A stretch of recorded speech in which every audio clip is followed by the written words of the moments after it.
Welcome back to Robinson's Automotive, toolsandtime.com. Today in the shop we have this 2012 Jeep Wrangler Sport. Customer says that he lost power steering. He was driving along, thought he smelled something funny, came to a stop, went to make a turn, no power steering.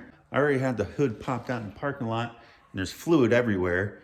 So I'm assuming we're gonna have to get underneath it, see what went. Hopefully it's just a simple line that blew or something like that, but we won't know until we get down there. Spraying all over the place down there. Everything is undercoated. Took a look from the wheel well.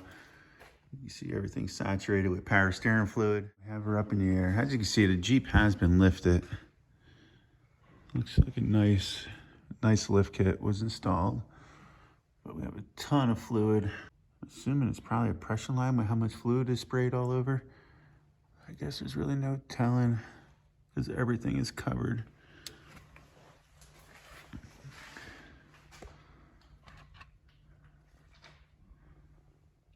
Might even be the pump. Well, might put a little bit of fluid in there and see where she's spraying from. All right, I just added a little bit of power steering fluid to the reservoir, and it's just running. She's running out from behind the pump. Oh, actually, look at that. Now I see something wrapped around the pulley up there. Is that a piece of the belt?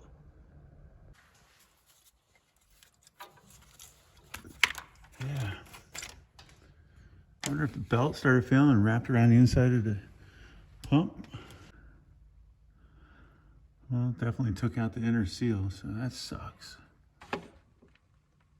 Yeah, that belt got behind that pump. Pulled the shaft out, most likely. I don't see anything running down. It's definitely coming out of that lower seal. Destroyed the pump. All right, so where should we start with this power steering pump? Most times you'd remove this right front tire and just go through this wheel well. It makes it easy to get to the bracket bolts. I don't think I have to remove the tire on this one. We'll find out. But on this cover, looks like we have a clip here. I think there might be nope. One here, and I might be able to move it out of the way enough without taking the whole wheel well, inner wheel well off. Demonstrate on one, but I'm just gonna repeat that process on the remaining. All right, once you work the wheel well out of your way, you can take the whole thing out or just enough to get in there. But you'll see two bolts on the upper bracket. So follow that bracket behind the power steering pump up. You'll see one back there behind that clamp. Another one on the far side. We're gonna take those two out, but before taking them out, I'm gonna slide this pinch clamp up. That's the reservoir hose. And we're also gonna break loose that 18 millimeter high pressure side line. So I'll be doing that next. This clamp moved up enough. Okay. All right, I already got it broke loose.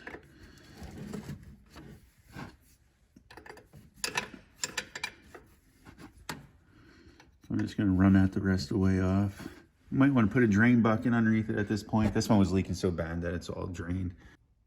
Yeah, as you see, she drained herself. All right, I'm gonna see if I can get this with a swivel. My little Astro.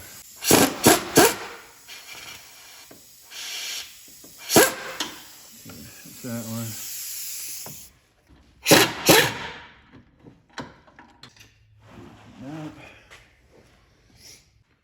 All right, this next step's gonna be a little hard to see. I'm gonna get up there on that tensioner, right where you see the big square. That's where a 1/2-inch drive ratchet or something will go into. And we'll pull the tension off of the belt and remove the belt from the power steering pump. All right, the trick to that style tensioner is just to pull on it steady. It's not gonna move fast. You just hold steady pressure on it and it'll decompress and loosen up enough to pull the belt off. Now we're gonna remove that bottom bolt right there. All right, once that lower bolt's removed, the pump's ready to come out. you know, there's a couple electrical connectors that are just like clipped into the back. Same tools we used earlier.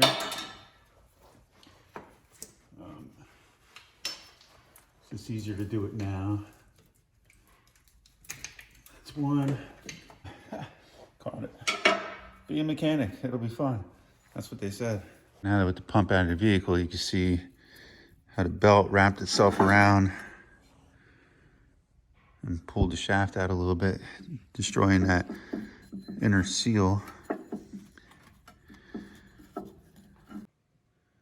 All right, looking at the new pump versus the old pump, we see, for reference, this is going to point up towards the top. Looks like everything's good, so we'll just get our 13 and zip these 3 out. We got to remove the tube, put the tube on, and we'll take it from there. Okay. Seal is in the box.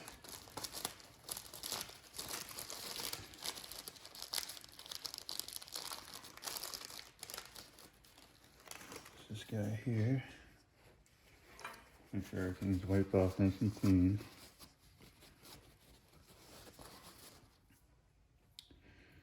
Now this pump didn't fail in a way that it contaminated the system. It failed in a way that the fluid came out the front. So I'm not too concerned about flushing the system. And everything's drained out right now, aside from the power steering box and whatnot. But this is an oldie, but a goodie.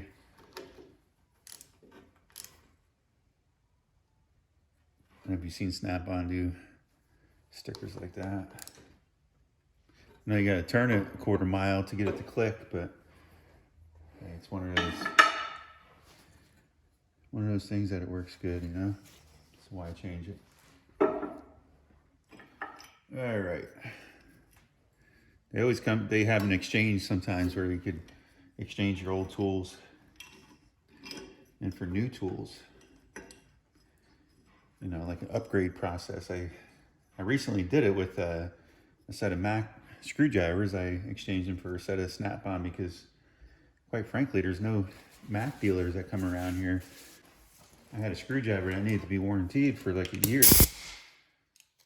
And finally, when the Snap-on guy started coming around, he made me an offer, and I'm like, I took it. I don't want to trade in any of my old stuff.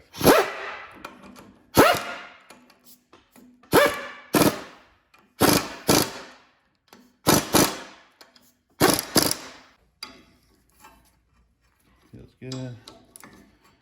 Feels good. Feels good. And when I put it up in there, it's going to be hard for you guys to see again, but those little wire clips, they just clip into the back. This one actually was broke. But I'm going to get this up in there. I'm going to start this bottom bolt, and then I'll give you guys a shot. Put this wire harness back on while we can reach it. That just clips into the back there. Worked for.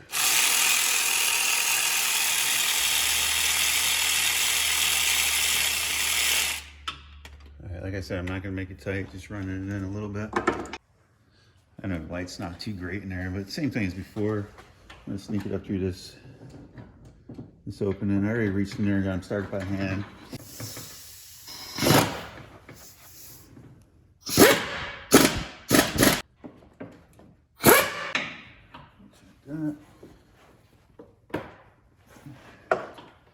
Yeah, that little bugger does pretty good for a 3/8 pneumatic. That's made by Astro Pneumatics as well. I got a lot of stuff made by Astro.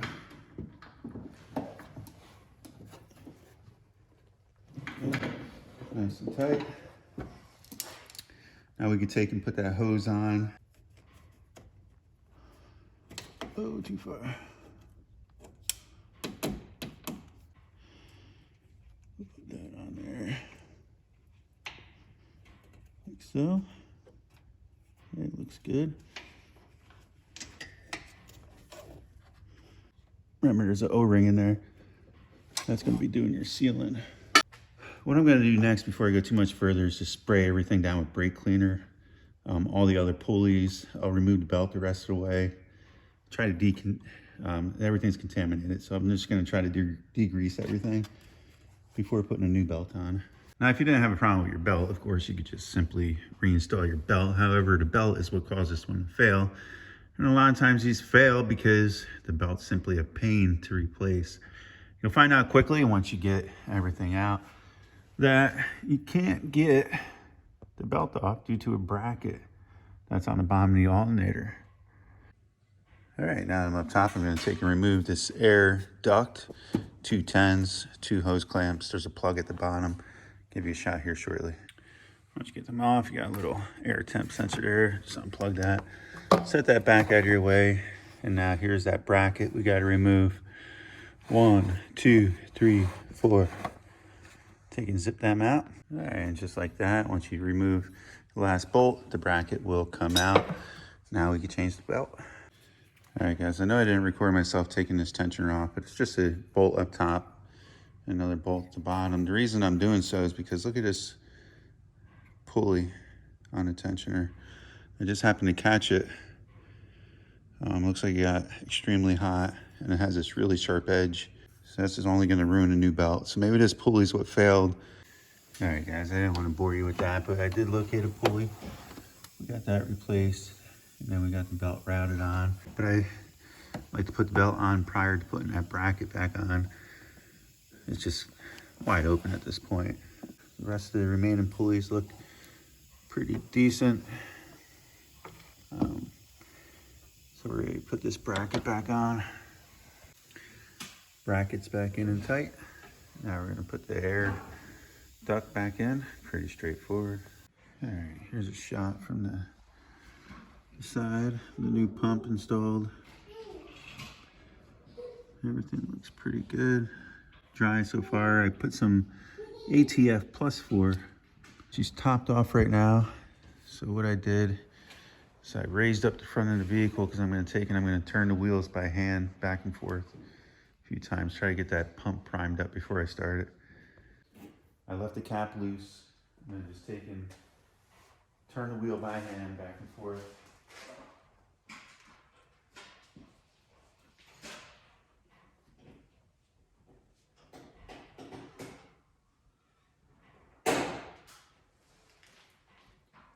Just trying to force some fluid through the system.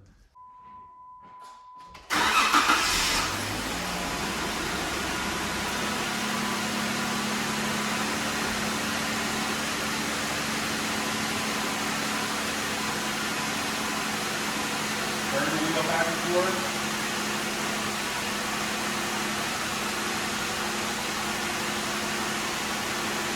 All the way to one side.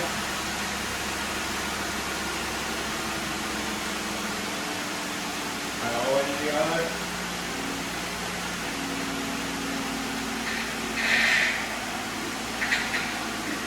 Hold up. Straighten it out.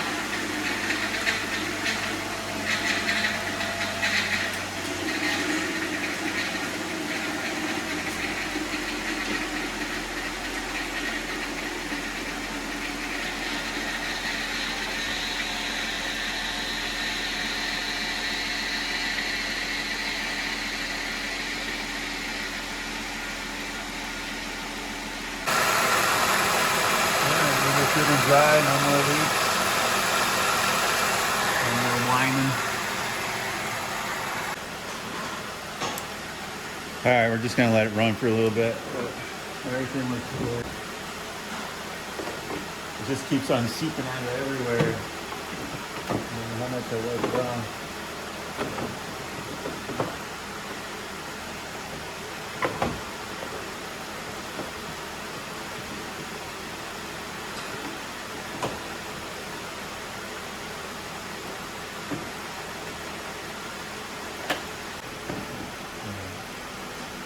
I only do so much. It's all surface level now. Sprayed everything down with brake cleaner multiple times. Sprayed the exhaust down, so that's the main thing. I don't want anything on any hot surfaces. So it looks like we got the majority of the heavy stuff out.